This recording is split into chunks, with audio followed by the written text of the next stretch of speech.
صحابہ جانتے تھے کہ اس کے پیچھے کچھ ہے، اس نے کہا ٹھیک، ورنہ کہتے کہ حضور جنتی دیکھنے کا شوق ہے تو آپ کا چہرہ جو دیکھ رہے ہیں، جب آپ کو دیکھ رہے ہیں تو کسی اور جنتی کو کیوں دیکھنا ہے؟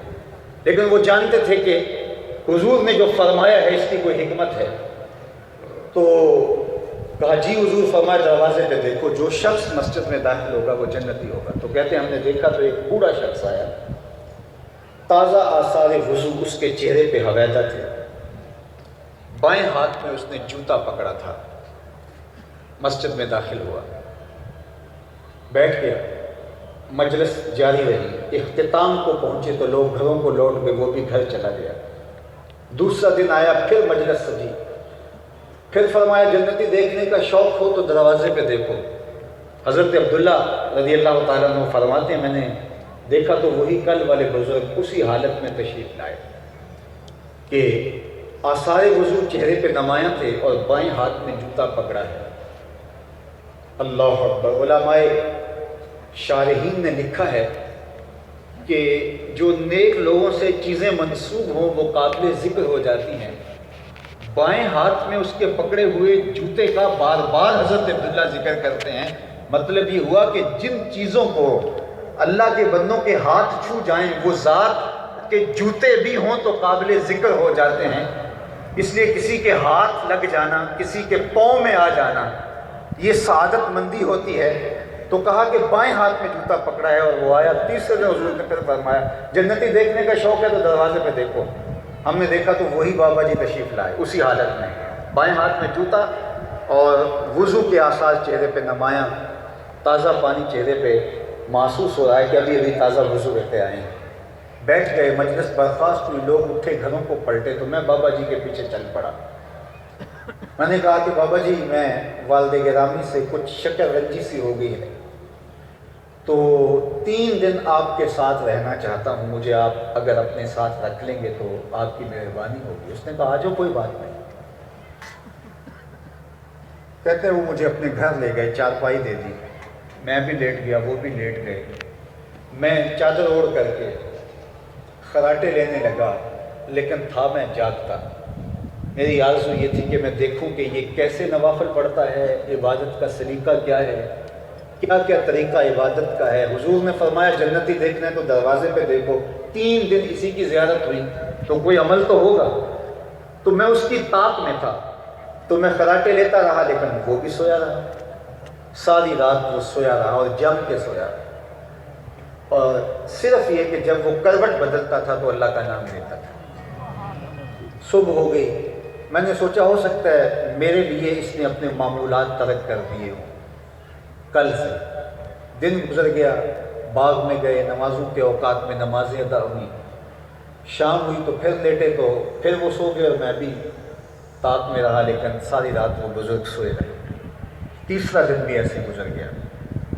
تیسرا دن جب گزر گیا اور رات کو میں نے دیکھا کہ ان کا کوئی خاص عمل نہیں ہے تو مجھے بڑی حیرت ہوئی کہ ان کا تو کوئی خاص عمل نہیں ہے، اور 3 دن گزر گئے۔ جس طرح کی یہ زندگی گزارتے ہیں اس طرح کی زندگی تو میں بھی گزار رہا ہوں۔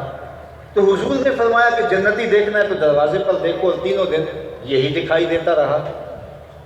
تو خیر تیسرے دن جب ناشتہ کرنے کے بعد کہتے ہیں میں واپس پلٹنے لگا تو میں نے ان بزرگوں سے مخاطب ہو کے کہا کہ میری ابا جی سے کوئی لڑائی نہیں ہوئی تھی، میں اس لالچ میں آپ کے پاس 3 دن ٹھہرا تھا کہ میں دیکھنا چاہتا تھا کہ آپ عمل کون سے کرتے ہیں، لیکن 3 دن گزرنے کے باوجود میں کوئی ایسا عمل نہیں دیکھ سکا جو کوئی الگ ہو۔ تو مجھے بتائیے کہ آپ نے مجھ سے کوئی بات چھپائی ہے؟ تو وہ بزرگ فرمانے لگے کہ عبداللہ میں نے تم سے کوئی بات نہیں چھپائی، میرے وہی عمل ہیں جو تم نے دیکھے، تمہاری وجہ سے میں کوئی عمل پوشیدہ نہیں کیا اور کسی عمل کو روکا بھی نہیں، لیکن تم بھی 3 دن رکے ہو اس غرض سے تو میں تمہیں بتا دوں کہ میرا ایک ایسا عمل ہے جو تم دیکھ نہیں سکے، اور تم اگر اور بھی کچھ دن رکتے ٹھہرتے تو وہ میرا عمل نہ دیکھ پاتے۔ تو کہتے ہیں میں سراپا تجسس بن گیا۔ تو وہ فرمانے لگے کہ عبداللہ یہ جو سینے میں میرے دل رکھا ہے اس میں کسی مومن کا بغض نہیں رکھا ہوا، یہ میرا وہ عمل ہے جو تم دیکھ نہیں سکتے۔ باروں چاڑو دے نہ کڑیے اتے ہونج اندر دا کوڑا، دل بر تینوں ویخدا ناہی پن چھڑ کچ دا چوڑا۔ یہ ہماری رسمی عبادتیں اور اندر وہی غلاظتیں، اندر وہی گندگیاں۔ اللہ قرآن میں فرماتا ہے کہ تمہاری قربانی کا گوشت اور خون اللہ کو نہیں پہنچتا، تمہارے دلوں کا تقوی اسے پہنچتا ہے۔ گوشت تم خود کھا لیتے ہو، خون نالیوں میں بہہ جاتا ہے، چمڑے تم مدارس دینیہ یا اپنے عزیزوں کو دے دیتے ہو، تو پھر اللہ کو کیا پہنچا؟ کہا اللہ کو تمہارے دل کا تقوی پہنچا۔